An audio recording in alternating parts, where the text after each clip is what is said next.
भाऊ मुलगा काय करतो? आपला मुलगा ते आता येतच असेल 2 मिनिटांमध्ये. पहा मग कशा चाबऱ्या चाबऱ्या गोष्टी करते.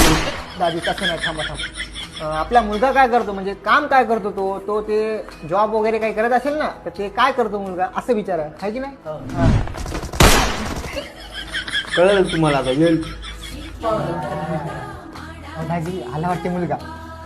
हाच का मुलगा तो? हा हाच आहे तो. काय करतास तुम्ही? सांग काय करतो. सकाळी TDM, संध्याकाळी इरंगल. काय समजा मोठी कंपनी वाटते काय ते. हॅलो, हा बोल रे, काय म्हणतो? काय समोरचा जो स्नायपर अबे इटेचा स्कोप लावून डायरेक्ट मी हेडशॉट होता. मग नशीब एवढं चांगलं माझ्यासोबत आमल्या भाव होता आणि त्या आमल्या भावाचं लक्ष त्याच्यावर गेलं. नाही तर आजचा दिवसच नव्हता माझ्यासाठी. अबे एक काम करतो, घरी पाहुणे आले नंतर फोन लावतो. अरे जावाय बाबू एवढे जोखीमची कामं कशाला करता हो? असं नसते, सरकारी काम आहे त्यांना करायला लागते तसं, असं म्हणून नाही तसं. अरे हो तुमचं बरोबर आहे. पोरगी द्यायचा विचार, पोरगी द्यायला लागते आपल्याला. आपण काय लहान माणसं काय दादी तुम्ही कुठं काही बोलता? त्यांचं म्हणायचं तसं नाही बरं. मन मोकळा सगळं आमच्या दादीचा, काही बोलताय तसं काही. तुमच्या म्हणण्यानुसार आमचा जो मुलगा आहे तो आर्मीमध्ये आहे. चांगले याच्यावर आहे. अरे हो तुमची मुलगी काय करते?